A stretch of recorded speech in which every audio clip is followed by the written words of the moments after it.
Welcome to the Andrew D'Angelo podcast. Constant Constance. Each week, Andrew, renowned jazz saxophonist and brain cancer survivor, invites us to look at the many worlds of his guests, with conversations that cover all the arts, human resilience, a little bit of politics, and a lot of humour. You can't fail to have a fantastic time.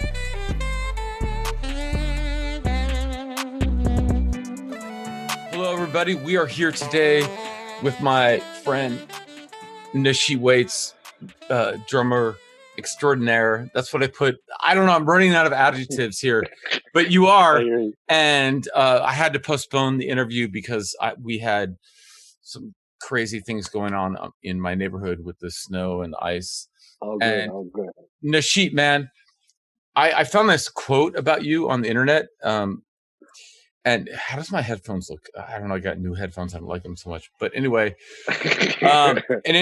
somebody who did not identify themselves said, I put Nasheet Waits in the cosmic pantheon of all-time jazz drumming, Brilliance, with Jack DeJohnette and Famoudou Don Moye. I don't know how to say that. Yeah, Famoudou Don Moye. Yeah, brother from the art ensemble. Right. And Andrew Cyrille, Tony Williams, Tony Oxley, Max Roach, Billy Higgins, Paul Motian, Billy Hart, Jon Christensen, Antonio Sanchez, Adam Rudolph, and dare I say, even the legend, ELVIN Jones. There is Nasheet Waits. And the reason I like that quote, and I do not know who to attribute it to, is because I agree. Nasheet, you are one of the baddest motherfuckers that I know, and I love you. And I would never compare you to these people. I mean, especially to ELVIN Jones, but on the same level, like, because I play with you, I'm like, right. I'm not Coltrane, you know. Right, exactly. I know what you mean. I can kind of see myself playing with Antonio Sanchez, or Tony Oxley or something. But man, you are just one of the fucking most amazing drummers I've ever worked with in my life. And I have played with Motian, so I can parallel that. But what? Do you have any response? I mean, that's very kind. Whoever, and very kind of you to say that too. You know, we're all out here trying our best in terms of to perpetuating the culture and then just having a good time and being inside the music. And you know, all those people that you mentioned, and one of the good amount of those people are heroes of mine. You know, to be quite honest. So to even be thought of in the same breath as those people is really, it's humbling. It makes you feel good. Makes you want to, get into the shed, which, that hasn't been happening that much. Right. Same over here, man. That's what I'm saying. Don't rest on your laurels and whatnot, right? Like get to work. But, that's very kind, but, we're all out here in one night, and we're all out here trying to be, conduits for the energy, conduits for the energy and the light, to be honest. So, if people get that, that's great, but we out here to spread the love and encourage creativity and togetherness through the music, Yeah. I mean, that's why I started the show, was I wanted to, I don't know what the term is, show the world, how beautiful everybody is and how wonderful, and that we really just want to share love. That's just how I put it, and light. And as much as you and I have been, down, I guess, the rabbit hole of like, we're tired, we're on the road, we're out with our friend Kurt Rosenwinkel, or our friend Eric Rivas, and we're tired and we're cranky. We're still just want to, share our love with everybody. And that's one thing that I seriously don't think that our fans, get to see. And so that's, when somebody writes a beautiful comment like that, and it's not that's not a half-assed comment. Somebody took their time and they know these people and they want to, apply their comparison to you. But being on stage with you, and especially you and Revis, I'm like, I feel like I'm playing with some of the greatest musicians, who are living, and it's just so beautiful. And I am so grateful for what you're doing, or at least, the times I've had the opportunity to play with you. And I wonder, to ask you a question, if you don't want to interject, what is it? Where does that come from? And you said you haven't been in the shed.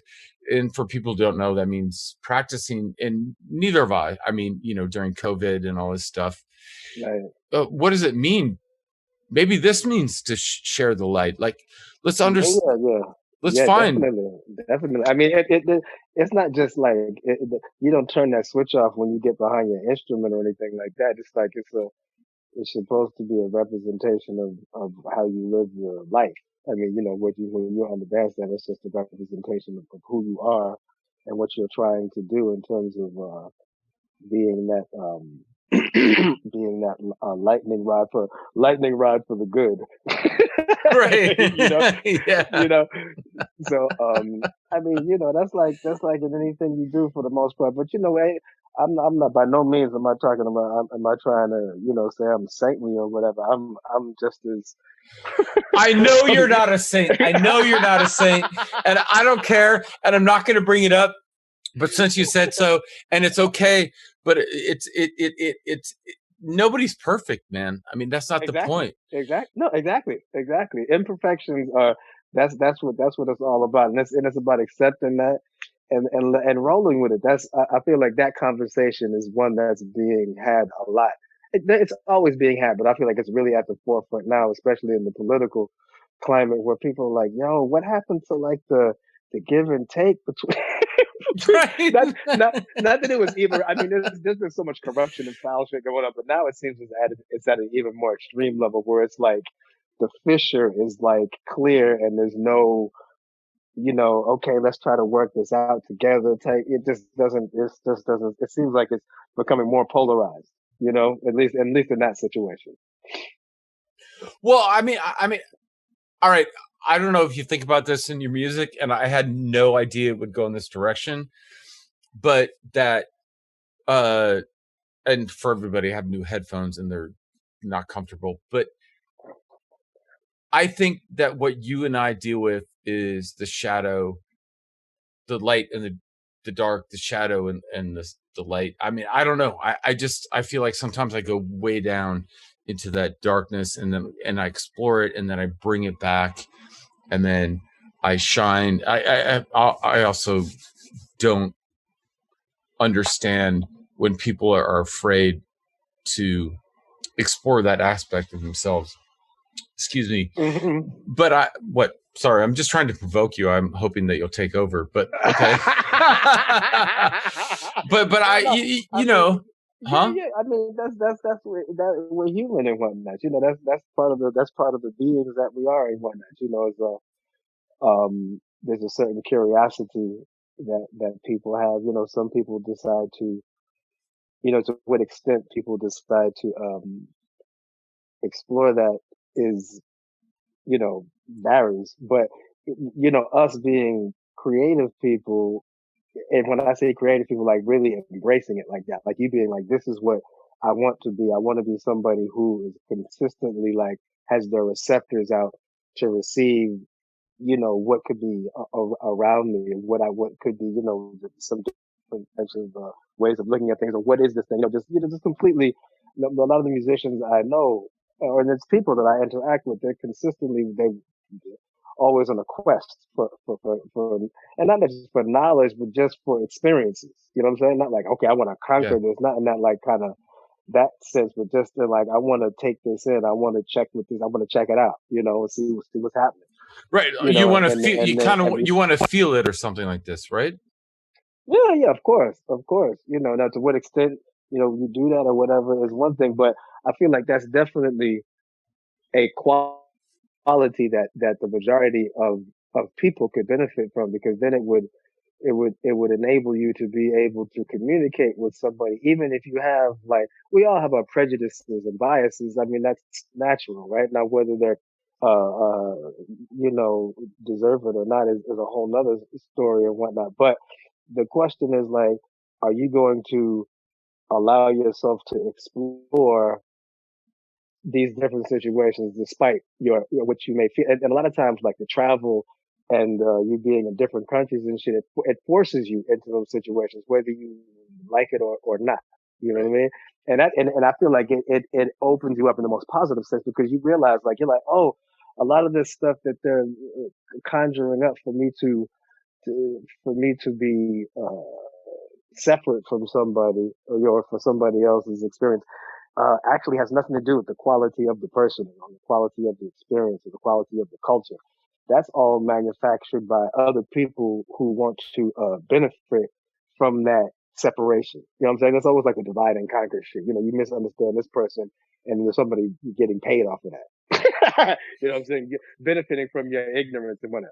So, you know, that has been manufactured, you know, in a very conscious way. It's almost like how that's like how wars and stuff are created and whatnot. You know, sometimes, the people, they set up the map and whatnot. They set up the borders for countries. This was done in East Africa, and they set up the borders because it was going to be. They knew that this was cutting in between certain land other tribes had to, say, just shit like that. And they were like, we're going to give these people a certain privilege.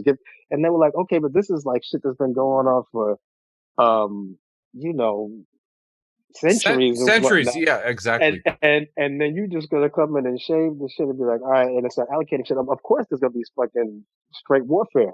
Right? Yeah. Eventually. So it's like that same principle is like, it just keeps on recreating itself. In lieu of other motherfuckers coming to save the day, and there's always somebody making some loot off of somebody else's death, somebody else's blood. But it ain't theirs, but they're willing to kill other people for the profit. Right. Which is a damn shame. It's horrific. And what do you think motivates that? I mean, are we greed?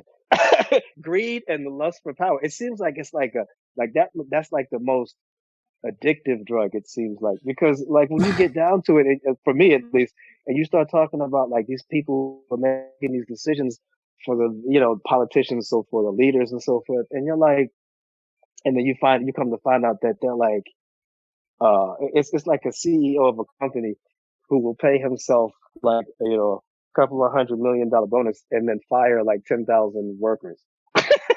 It's right. Like that kind of mentality. What fuels that type of, because even you and, like, your family, your people that you're taking care of, if you're at that level where your bonus is that means you already have that kind of loot. That means you already have those type of resources to sustain, your people. So it's not about, like, I need this to take care of my family. I understand that, but it's not that. At that point, it's about, this is a power thing that we need to, this is my narrative that I'm trying to control, and I want to, and it's like, it becomes like, it's really just like, it's like it's almost like kids in the sandbox and shit. You take it back to that shit. I'm going to be it's like, it starts, you start seeing these people fighting, it's like, it really gets down to the most fucking basic. My stand council is bigger than yours. It's like, it's really, it gets down to that type right. of shit.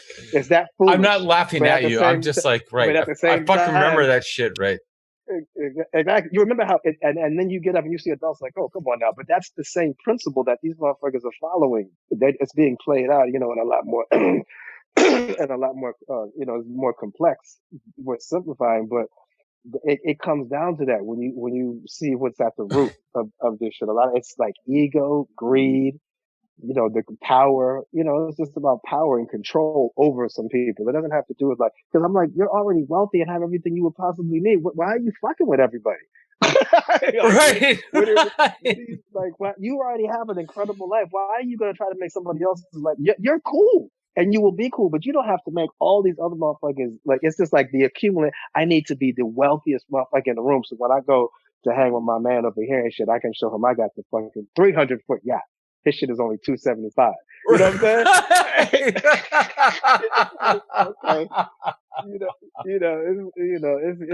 Or whatever and shit. I got my holdings and shit. Yo, I bought a fucking island. You know what I mean? It's that type of mentality. It's like, it's the same. It's like, okay, all right, I get it. But the thing is, Nasheet, if I can interject or interrupt or whatever, like even in this context, right? Even in this context, I've had people do the sandbox thing with me, where they're just trying to sell their shit or like be, of course, whatever. And I'm like, really? Like, you're just hanging out with me on my little podcast here and we're just having fun and we're talking. And you're like, nah, man, I'm better than everybody. And I'm like, really? Like, we're just all, you know what I'm talking about, Nasheet, right? Yeah. That mentality, certainly. Yeah. And I'm sure I'm going to get some shit for this, but it's okay. I don't care, because I'm like, really?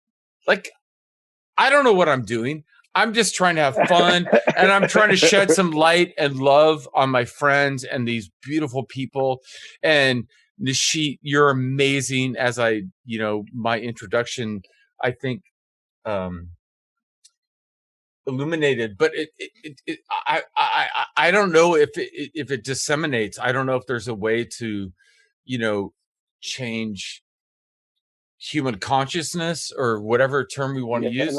I mean, it starts on the local level, right? That's what we're doing. We're doing it on the local level, but you can only do what you can do, and hope that, it's interesting. A lot of times I feel like we are preaching to the choir, because the people who are interested in our shit are people who almost kind of think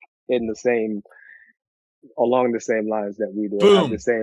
That's why I started this show, because I wanted to come out of that world and I want people to hear what we have to say and understand that Nasheet is love, and Eric Rivas and Chris Speed and Bill McHenry and all these beautiful people, and Reed Anderson. We're all love, and we are not about excluding people. We're like, hey man, come in here. No. Yeah, exactly. That is something that I mean, since this really resonates all around the world, but especially in America and a lot of the places that we play, Europe. Before this happened, Europe was I probably work in Europe more than America. So, but there's a similar mentality of that exists in both places, a similar level of control and participation and whatnot. And it's representative in every aspect of our society, even our, like, everybody always talking about, like, I'm having these discussions and listening to what people are talking about in terms of like market share, and the jazz is only this, if you want to call it jazz, and this kind of, you're like, okay, but when you talk about contribution and shit, you can't put that in a dollars and cents type of template and then have that dictate the value of it. The money thing is never is a poor way to, if that's the only way if that's the only criteria for some shit being like worthy. we know that's some bullshit right there as well. So I mean, it's I feel like I may have gone astray in terms of answering your question. But, but I don't care. What I care about is judgment, and I think that we all of us, including me, all of us tend to judge each other. I am curious, what it's been like for you during this, coronavirus and everything like that. I mean, for me, as we were talking about in the break, as you said, it's just been at first like, I think you said boo-hoo. But, right. Everybody was like, everybody was in the fetal position, like, my career.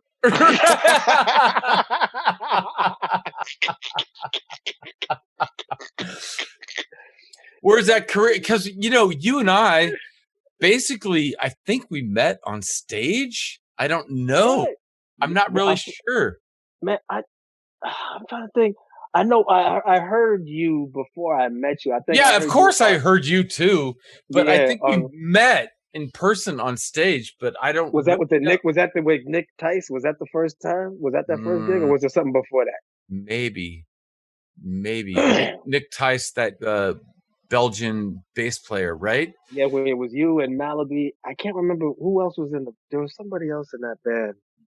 I can't. It was like maybe it was like some cats from Belgium or something like that. I can't remember, but we were there. We were there. I remember. I think that might have been the first time we were somewhere for longer than like an hour or two if it was like at a gig. And I don't think we had played before that, if I'm not mistaken. I think you're correct. I know that when I met you, I hadn't played with you. And of course I knew about your music and I knew about your dad, Freddie. And so it's like, I mean, cool shit. What? Yes. Wait, hold on for 1 second. This is like an impromptu addition. Yeah, very cool. What's going on, Big Money? How you feeling?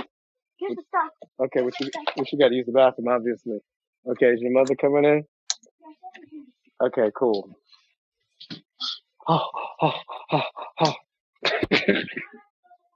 No. Do your thing, man. Do your thing. Well, that looks good too. They brought some food home and everything. Right. I'm downstairs and whatnot. Yeah, my man just came home. That was what that's what I've been doing. It's been doing the first line of order of business has been that. Right. Your man is like what? Your kid? Is that your kid? Yeah. He's 8. He's 8 years old. Yeah, he just came in from school and racing to the bathroom. I know that sensation. I remember those times. Right. Heading to the bathroom, just like clothes and stuff on the floor. The backpack is over there. Right. Just trying to dip in and whatnot. And before we go upstairs, I should have been upstairs, but then I thought this was gonna last. Anyway, it's all good. Anyway, so what were we saying? What were we talking about? I actually don't remember either. But it is what it is. Because the reality is that I want to tell people about our times on the road, but I know that is not something that we can talk about. Right, that's for the what do you call that? That's for like the champagne room. That's for the champagne room level participants in the discussion and whatnot. Right. That's a whole nother. Oh yeah, there was some fun. You good? Yeah. Okay, I'm doing this thing right here. Can you go upstairs? Can you take that upstairs and put it on? Yeah, let him say hi. Oh yo, so what's up? Say what's up. Say what's up. Hi. Yo, what's up? How you doing? You say what's up. I have my headphones on, so you can't hear it, but you can say hello. Hello. You tell them your name. My name's August. Well, you don't have to yell. It's all good. I know you can't hear it, but you don't have to yell. All right. Thank you, Papa. And by the way, some guy I met in the elevator called Amy. Oh yeah, our neighbor. Okay, great. Wait, no, this will be good. Be careful with that cord over there. Okay.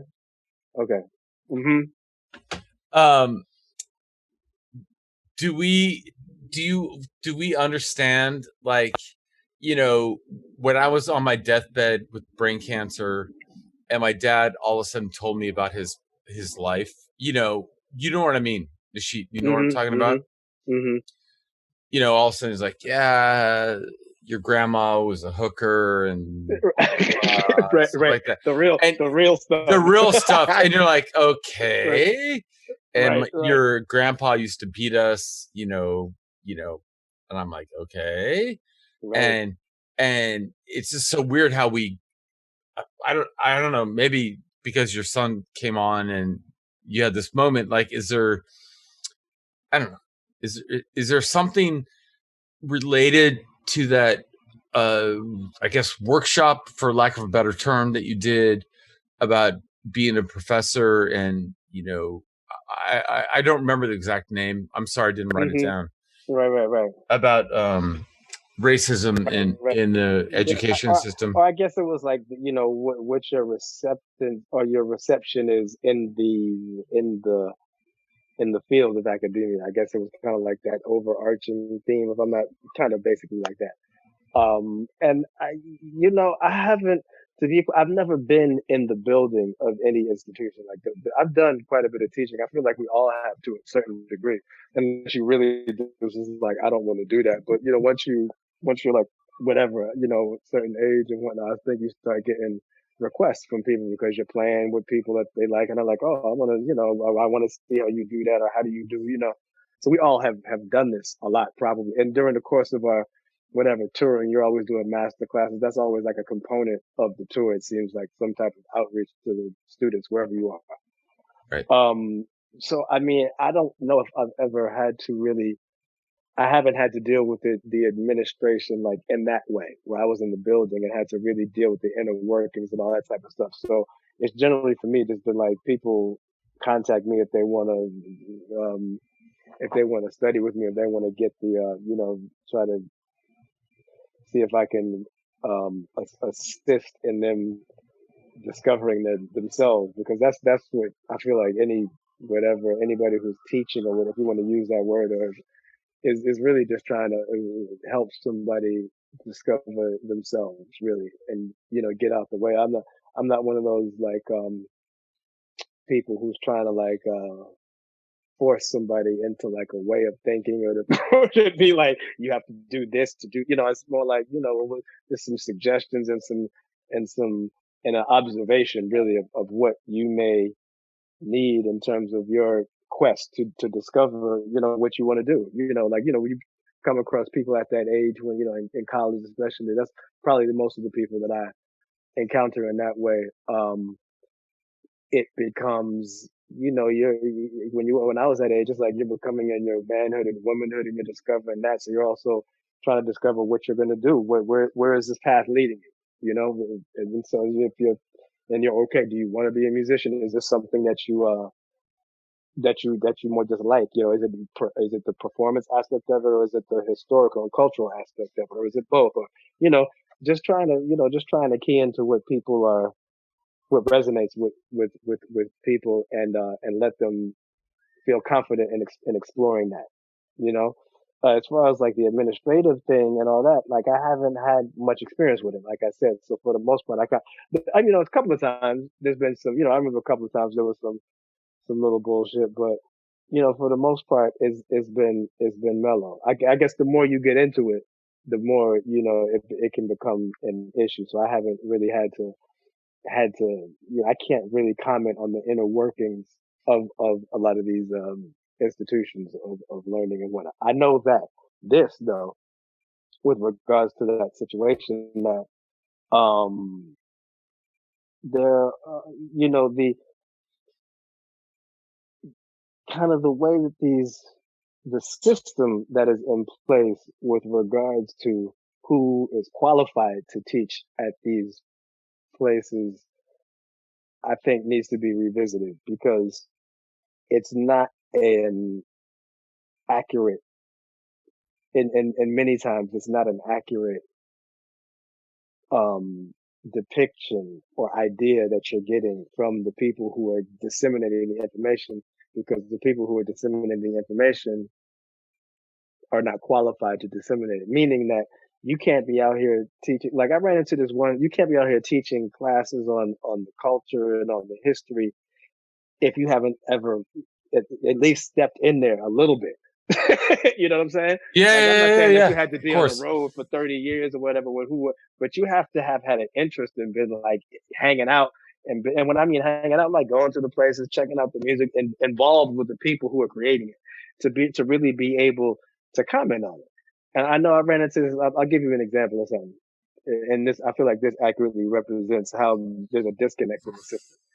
Right. So like and this is like talking about qualifications, like you need a master's or you need a PhD to hold a certain position, right? Right.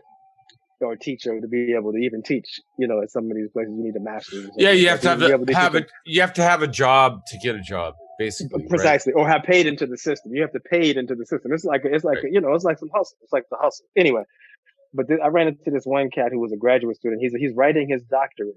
Right. So he's about to be a doctor. And he was talking about the evolution of the drum set. And I was like, yeah, that's an interesting, question. But then, in my talking to him, and I'm asking him about Papa Joe Jones and Baby Dodds.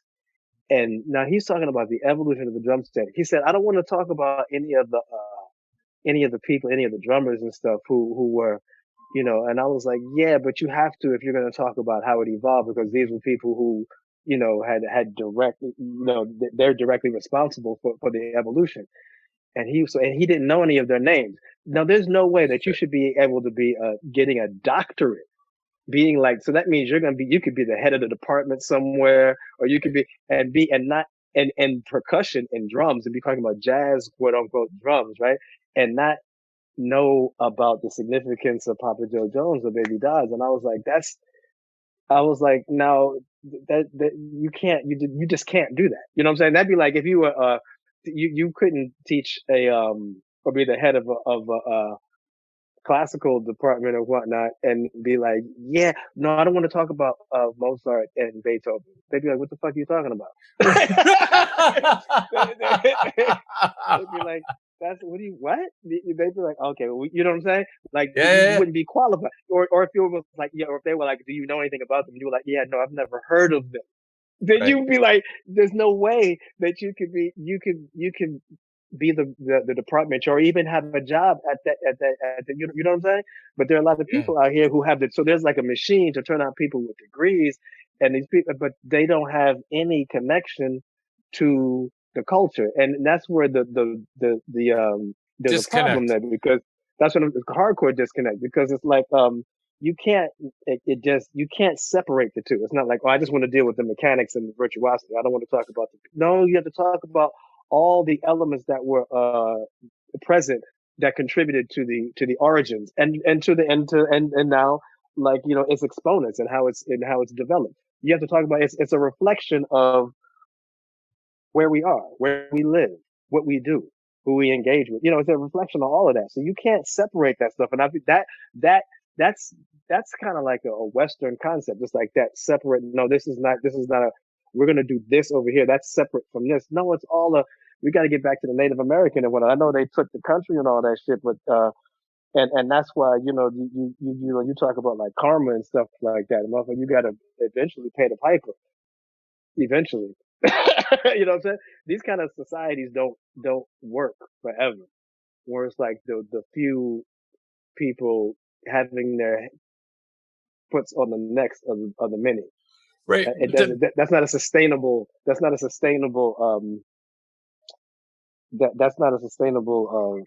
system.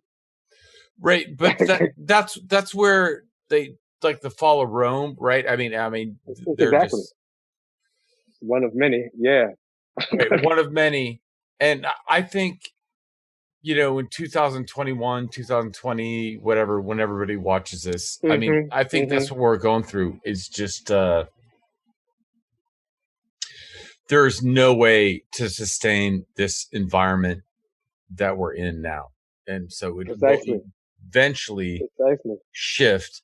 And it may mean people will die, and obviously people have, but it's just like so crazy. Like, what the fuck? I mean, I just want to be out on the road with Nasheet or, or Reed or Eric Rivas, and like just be out on the road and just be having a glass of wine or whatever we're doing, having a coffee in Italy, and just like great dinner.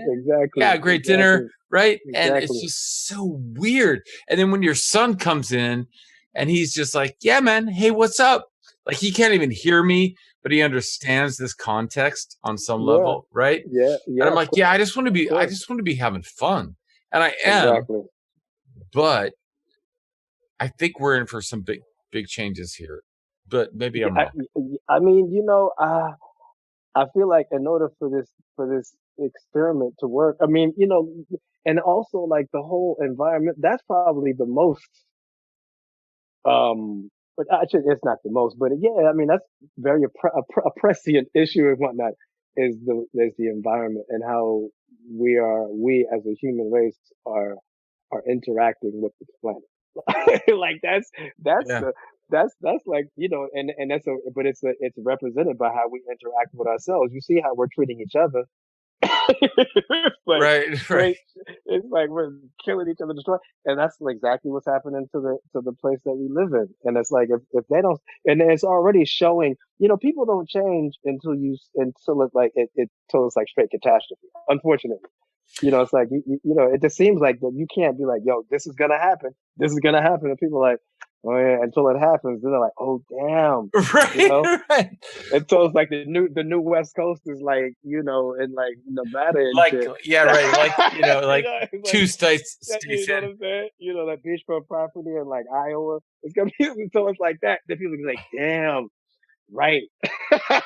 Well, I have like Nasheet, I have like two questions. One is, I've been watching people in California sell their waterfront property because they think that that's going to happen. And then two, wait, what was your first thing? What'd you say?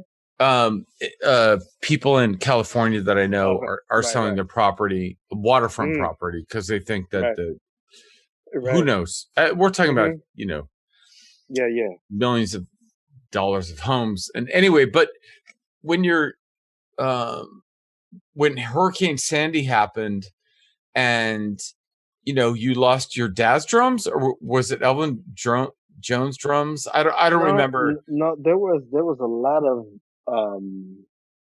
there were a lot of instruments down there. There were Max Roach and Boom, that percussion ensemble. There was a good amount of the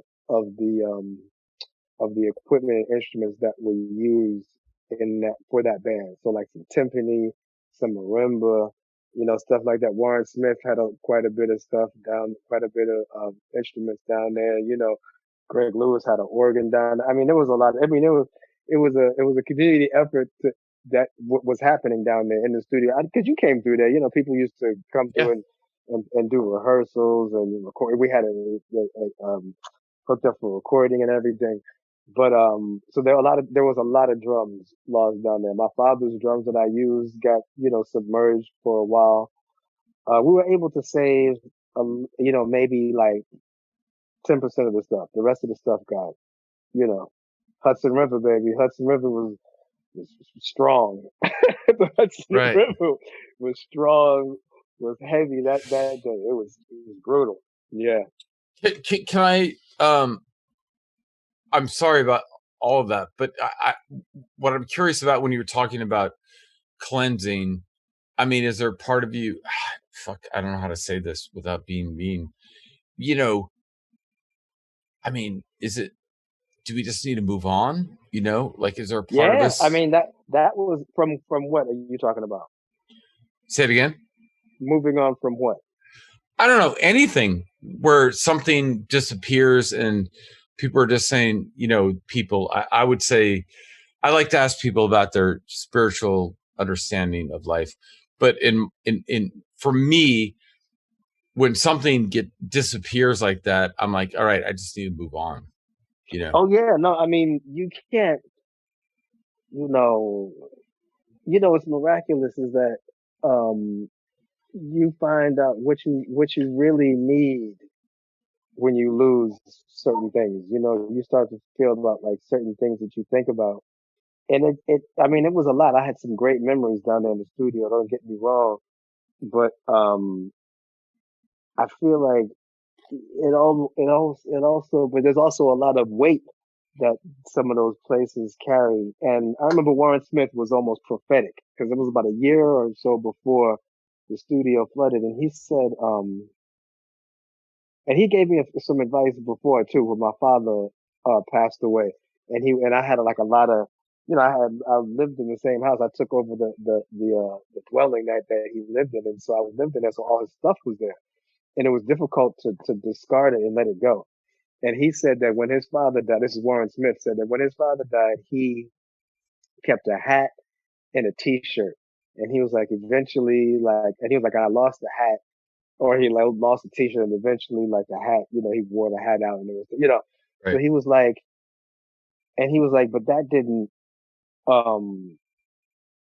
diminish the importance of his father, or it was like because he was like, those are just possessions and stuff. And he was like, and there's going to come a day where you're not going to be here. He was like, the studio's not going to be here. Because we were in the studio when he was saying that. He was like, the studio's not going to be here.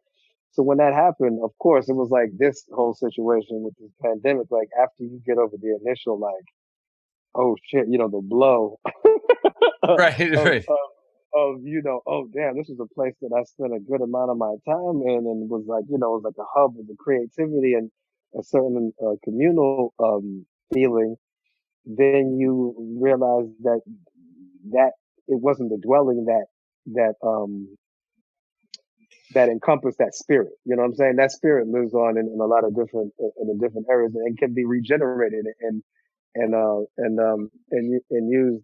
used in another way, at another time. So, you can't stay fixated or else you don't grow.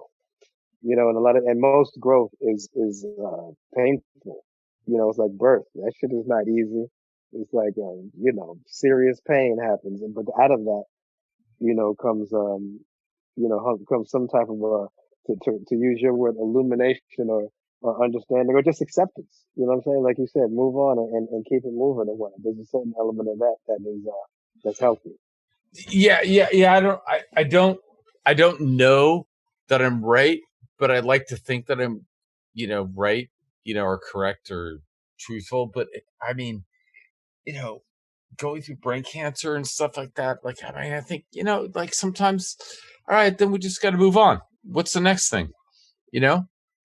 Right. You can't fixate on it, because if you fixate on it, then it's like you use it as a crutch to not do whatever it is that you may want to do. Yeah, but you take a minute to fixate on it, right? Yeah, of course. Minute. Of course. And you're like, sometimes it's longer. There's always, don't get me wrong, there's always elements of that shit that creeps back in. By no means am I like a monk or some shit like that where I can just, channel shit out. And, we're talking in like, general terms. Right. There are times where you're like, oh damn, I can't believe this. You know what I'm saying? Of course. I mean, definitely. But the big picture is one that kind of where you take that lesson, like, yo, it's time to move on and keep it moving. Of course, loss is real. You know what I'm saying? I lost my parents when I was really young. And I think about that all the time, but I try not to let those circumstances dictate every aspect of my life in a negative way. You know what I'm saying? Yeah, like your future in a negative way. And like your son comes on and he's smiling, he can't hear me. He's just like, who's this guy on the camera? And he's like, hey man, what's up? Right? Yeah, create a positive environment. And someday I'll probably hear a story from his, friend or whatever I am to you. Like, yes, you are Uncle my friend, Andrew. Man, I remember doing coke with sorry everybody, sorry, with the sheet and almost getting arrested, but it's all good. But it's I don't like remember any of that. You don't? Bullshit. I think that's bullshit. Revis remembered every second of it. He's like, I know. Right. And but the thing is that Nasheet, you are such a beautiful person, man. And I really don't even know where you come from. Like, I don't know, other than that you have a history of, your father, Freddie, and like everything. I mean, that's where I have no idea how you became who you became. And I got a picture, and I think people got a picture painted in the show, but I'm like, I don't know. She's just a fucking amazing guy. And I don't know. I mean, I have a story I can tell about brain cancer, and, I had brain cancer, so that's where I come from, but you are just a beautiful person, and I love your music. And I have all these notes that I didn't get to, and I don't even know what to say. And if you're, it's just like, between nothingness and infinity. That's the quote I wrote down. Do you know what that's from? Right. Yeah, that was from that title of that recording. that we did. And did we play that song? Did we play that song when we were, maybe not? Oh, with Eric Revis, we tried. Yeah, I didn't fucking do a yeah. good job, but whatever. I thought we played that song with Kurt and Eric maybe once or twice, but yeah, no, that's a Franz Fanon quote. It's a great quote. Yeah. And so Nasheet, I would say you're between nothingness and infinity, which means you understand right, but you understand the vastness of that. There is the infinite space that we don't understand sometimes, and I just whatever. I mean, usually at the end, I like to ask people if they want to like say something to the world, that I could edit out and give to the world. If you have anything you want to say. Nah, man. I think this is one of the better conversations and whatnot that I've had in terms of conversation / interview and whatnot, because we kept it real, and that's not hard to do, but I don't know if it's done like that all the time. A lot of times there's a lot of people are afraid of revealing too much of themselves. But that's what we're supposed to be in the business of doing, is revealing ourselves, or being, purifying this vessel so that it can be work, so that spirit can be channeled through it and whatnot. That's my mission out here. Isn't that the point? Yeah. And isn't that why I'm doing this? Is because I want people to see, as I said earlier, the beauty of my friends and the people that I love, at least the people that I respect and their music, and whether or not I haven't seen you in years, Nasheet. I know. But the reality is that we played that was maybe 2 years, maybe it was a year ago when we did that thing with Revis. Remember with Revis and Julius? Oh yeah, Julius. What's his last name? I know that you were like their nicknames and stuff. What is that brother's last name? Oh my goodness. we're revealing our age and the fact that we're like, oh wait, who was that? Wait, what was his name? What's that brother's last name? Julius is ridiculous. Julius. Oh, I was like Orange Julius. Orange damn. Julius, right? OJ. Orange Julius. Julius. Damn. Wait. I bet you I wrote my man's name down. Right. Here. We're showing our age. What was that kid's name we played with a year ago? I don't know, right? No, I don't have it. I don't have it. Oh well. I don't have it. But I know. Oh, what's that brother's name, man? Yeah, he was ridiculous too. That brother is ridiculous. He's insane. That young brother is ridiculous. He's off the hook. I really enjoyed that. Can I go ahead? Yeah, sorry. Nah, man, it doesn't have. Yeah, it has some other. It has his other thing there, and that's not really. It doesn't say. It's he's flying. That's funny. Yeah, I can't remember that brother's last name. That's wild. But yeah, that was yeah. No, so that hasn't been that long ago.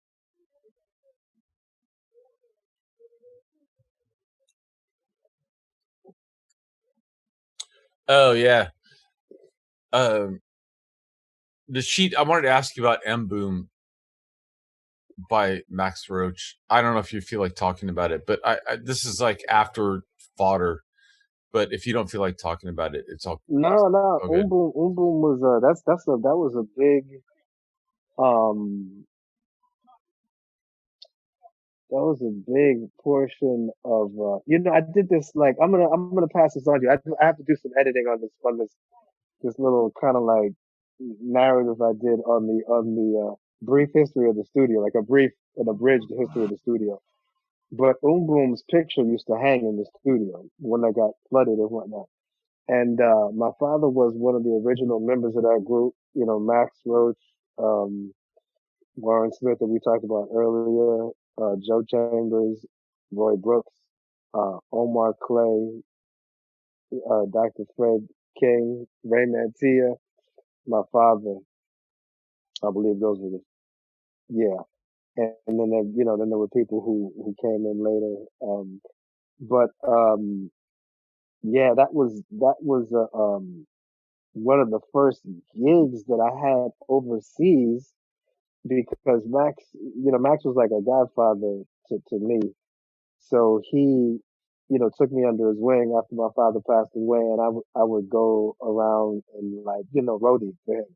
So when the Boom came, they went to Sevilla, um, to do a project with Enrique Morente, the, the singer, the flamenco.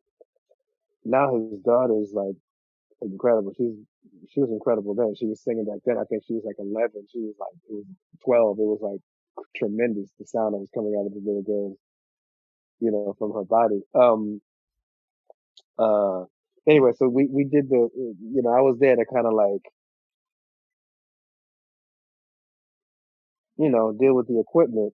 And then like, I found my way to be a part of the concert, and I found myself playing it. So I played a couple of gigs with Boom, but even more importantly, it was like, that was like home for my father in the sense that and for all those cats, for all those, heroes of mine, whenever they had other stuff, they always, uh, would, would come together to do the tours for Boom and do gigs. I saw them play with the World Saxophone Quartet up at St. John's of the Vine, like Nice. 1980. Yeah, and that's like I've heard a lot of people talk about that concert. I was there for that one. I saw them. I mean, that just through the years and just being at the rehearsals and seeing them work that music out and work together and how they like, would argue with each other passionately, but then the love that was there was like, it was that made the bond even stronger. You know what I'm saying? Because you could be honest. Like that's Yeah. the part. That's like the true sense of democracy. When you could tell somebody, yeah, man, Fuck you. I don't like your shit. That shit you just did was whack. It sucked. And then have a beer with him like 5 minutes later and be Right. laughing it up. You know what I'm saying? That we need more of that in this world because of course you're not gonna like everybody's shit or even believe in what everybody believes in. That's not the point. Yeah. The point is that it's like, that person ultimately is trying to do the same thing that you're trying to do, trying to provide a safe and a healthy environment for their family and then fucking enjoy their life. It's like that's basically we all trying to do the same shit. So I mean, like the little shit that we differ in opinion over is not that big of a deal. Where we got to be fucking killing each other and all that shit. Like it's just we need to find a way to get past that shit. I mean, that's the age old question, I'm sure, but or dilemma. But it's like it's still so perplexing that it's still there, that it's still as present as it is, But then that's Right. life. Right. But I mean, have you been divorced? I don't know if you've been divorced, but Nah, but I've had like some long relationships that didn't work out. I right. haven't been divorced though, but I know how that works. So yeah. Right, but it's like I feel the same. Like, yeah, we just all have differences sometimes, and I've been, doing my best to have some of those people on my show, and then it doesn't go well, and I'm like, yeah, but it was cool, and they're like, I don't know, I mean, sometimes it's like that though. I mean, there's some people, like some of those people that I was, whatever previously involved with or something, and even old friendships. Like sometimes I was like, I remember old friendships, and I was like, well, there was obviously something. Me and this person used to be like close, tight, and then we drifted apart, and then when you like try to reconnect, it's like it doesn't really work. And it's like, okay, well maybe it's just not supposed to work. And that's cool too. It's like not everything's supposed to work. But right. But it's not like you have to actively, but even if shit doesn't work, I wouldn't actively try to do that person harm. You know what I'm saying? Even if whatever, we didn't have the same type of whatever, we didn't agree or we didn't have the same kind of energy. We didn't like the same kind of stuff. So, okay, we didn't hang out together, but I wouldn't be trying to like make that person's life like shittier because I didn't get along with him or her. Right, right. That doesn't make any sense. That's why I try to bring it in. I'm like, hey, let's make up on camera or, you know, just like on the show, and like, let's just like make everything cool. And so if things don't go that way, then I'm like, yeah, that's okay too. You know, it's just like, you know, sometimes it's not, but it's like, all right, well, it's okay. It's too bad it didn't work out. That's okay. You know, sometimes I remember Andrew Hill talking to him about some, you know, some other like other musician or something. Or you know, he was a colleague, you know, somebody my age. yeah. And I was criticizing or saying something, you know, critical about somebody. And he was like, no, no, no, no, y'all are just young. Like, because he was like, you know, no, that okay. But basically what he was saying was like, no, man, he's valid, or he has, you know, he's cool, man, and you're cool too. But just because y'all have a little rift and y'all ain't seeing eye to eye right now, that doesn't necessarily mean that you have to shelf the whole, you know what I'm saying? Yeah, the like end the whole thing of you playing together ever again. Yeah. Or even not even that, just in terms of your attitude about what that person is doing. You know what I'm saying? And I was like, I hear you. You know what I'm saying? Like, you know, a lot of times you can, that's what it takes in order for you to open the door. It's like sometimes these friendships are not necessarily needed. They're not meant to be rekindled for whatever reason. But at the same time, it's like, if you're not wishing somebody harm, and then I feel like it's cool. You know, that not everybody's gonna like the music that you do. That's okay too. It's all good, but you know, respect their right to do it. You know, that's really what it is, and you might like it, so or you may never like it. That's cool too. You know how that is out here. I do, and I have a question about that, but I have this because we're still talking, Nasheet. Mm-hmm. I got a question from the gallery. You did a streaming concert with Christian McBride. Do you remember this? It was maybe when we were going to do the original interview, like 3 weeks ago. Right. With Jon, New Jon, it's called. Yes, the new Jon, right? With Marcus Strickland and Josh Evans. Mm-hmm. Yep. And anyway, this guy Jared is just asking, what was that like? What's it like to play with Christian McBride for you as a drummer? That's all. Yeah, he's an incredible musician. Incredible musician. You know, he's one of those people who's like an encyclopedia, you know, of the music, and a lot of and not necessarily and a lot of different aspects of it. To be quite honest, he's like an audiophile in that sense. You know, one of those people who has like kind of like instant recall or something like that. Like, you know, he'll pluck some like obscure kind of like reference and then be able to like, you know, like he's incredible like that, and provides a lot of opportunity for people too, you know, within the court, within that band. You know, he plays he encourages everybody to bring in music and plays everybody, and has played and recorded everybody's tunes. You know, he's like equitable in that sense. So it's been a pleasure to work with him, to be quite honest. I mean, I've had a good time anytime you have the opportunity to do that. So the reason I wanted to ask that question is that I've actually, you know, made music with you, and there's something about you that's is I don't know what the term is. I'm going to use the word amenable, that where, you know, if things go in a certain direction, you're willing to accommodate. And whereas I don't know if Christian is so acceptable to that. I don't know. I've never played with him, but with you'd be surprised. You'd be surprised. I mean, and I'm saying this just judging from, I guess, like when I was researching playing with him, when he called me for the gig, I hadn't really, I was aware more of him as a person and his evolution with different, you know, I knew he was like, you know, for me, it seemed like he became like the next Ron Carter in terms of like first call bass player for whatever.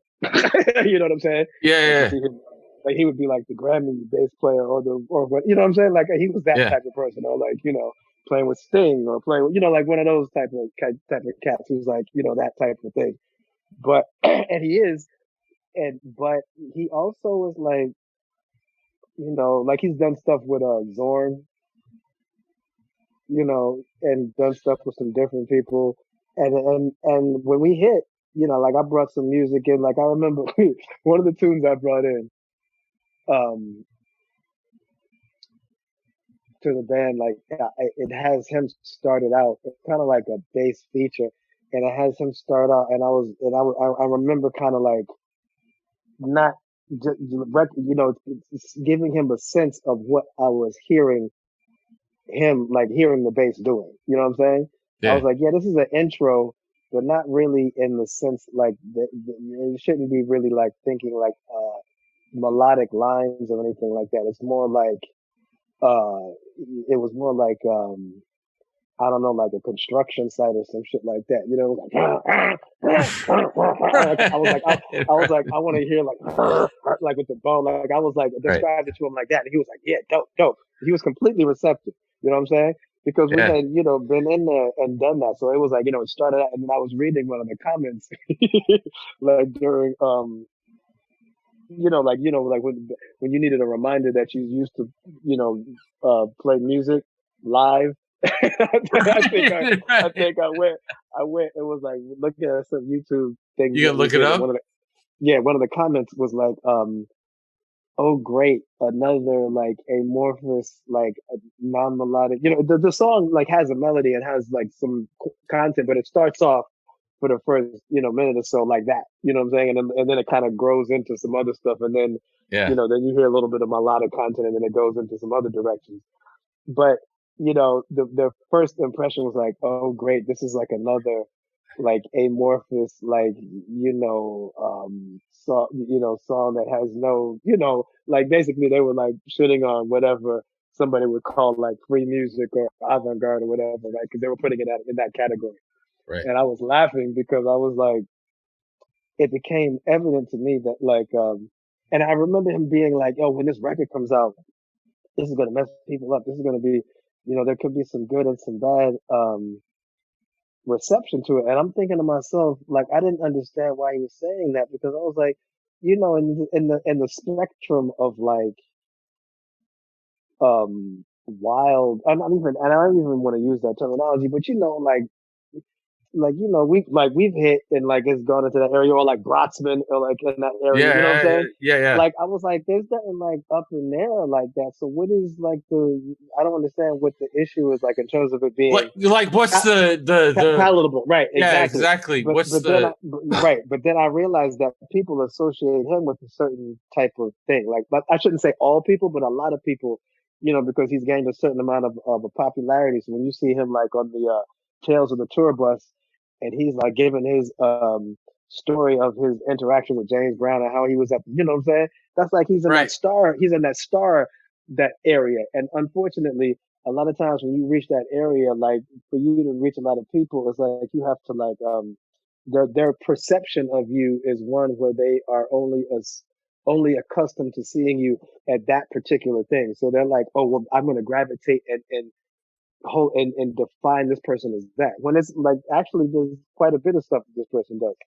But so I know they had like his groups and whatever he was associated with in a certain area in terms of their conception of what he would do. And they were like, oh, why would somebody do this? Why would somebody even do that? And I was like, but I can understand if what your idea of what that person does is something that doesn't include that. I have a question for you, Nasheet, and I'm going to back relate it to me, and you can be mad at me if you want. But I just had like a song I did with my nephew that got like 6.2 million views on TikTok, right? Like wow. It's just like, yeah. But my fans, on like Facebook or Instagram are like, hey, what?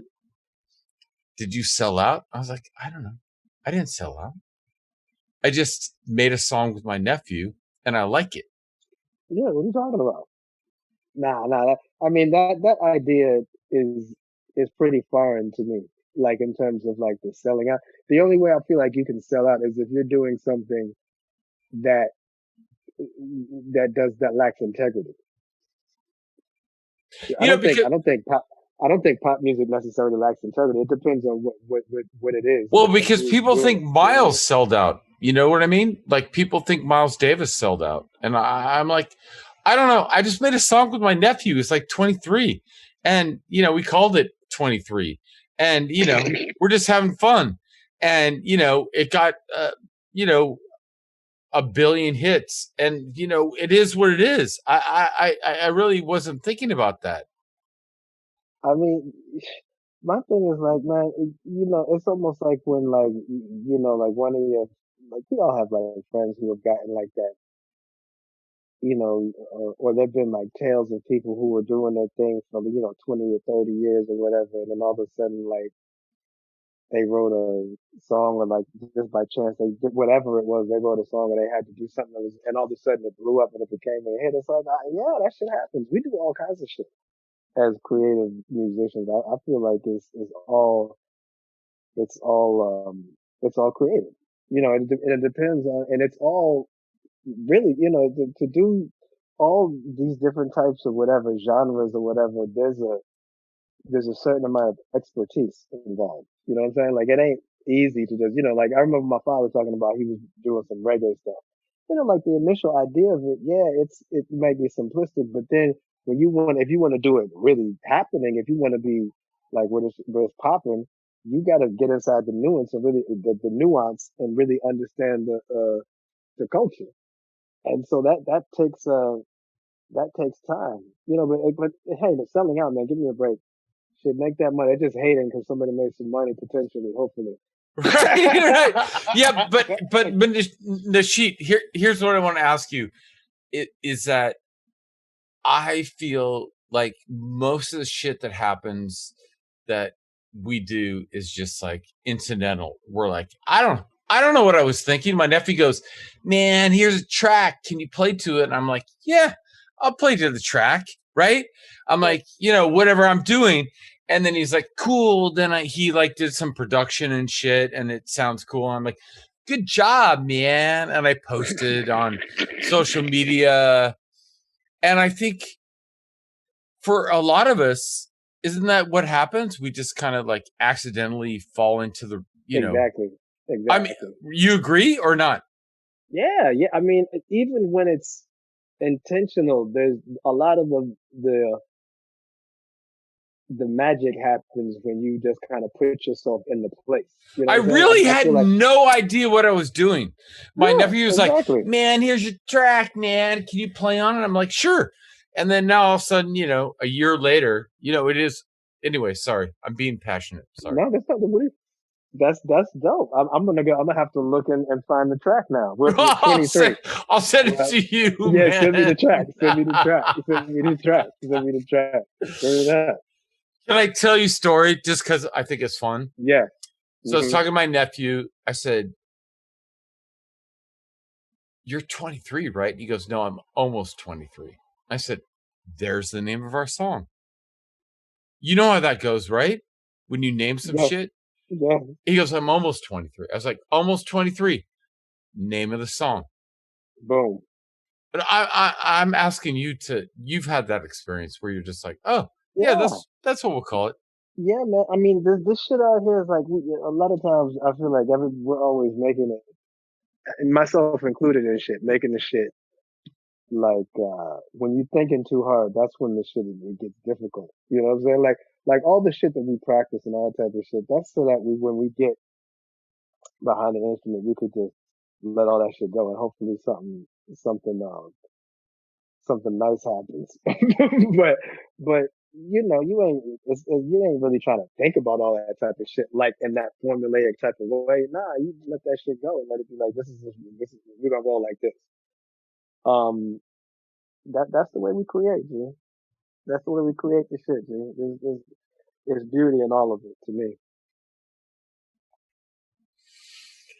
All right. So, any last words? Do you want to call it? Are you good? We up, baby. Come through. We up, we up. What? Ria.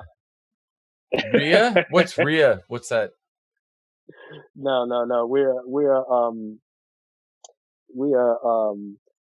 This is an opportunity for for us all to contribute to our communities, and I'm glad to be to participate and communicate and participating in the community through this effort. So thank you for having me. Thank you. Appreciate it. Thank you, Nasheet. And by the way, I had one last. I want to talk about Eric McPherson, but if you don't want to talk about that, that's cool. That's my man. That's like my best friend and shit. Him and Abraham Burton. We grew up around the corner from each other. So yeah, no doubt. I don't know Abraham that well, but Children of the Star. I don't know. I really like that. But I know we should probably kill it.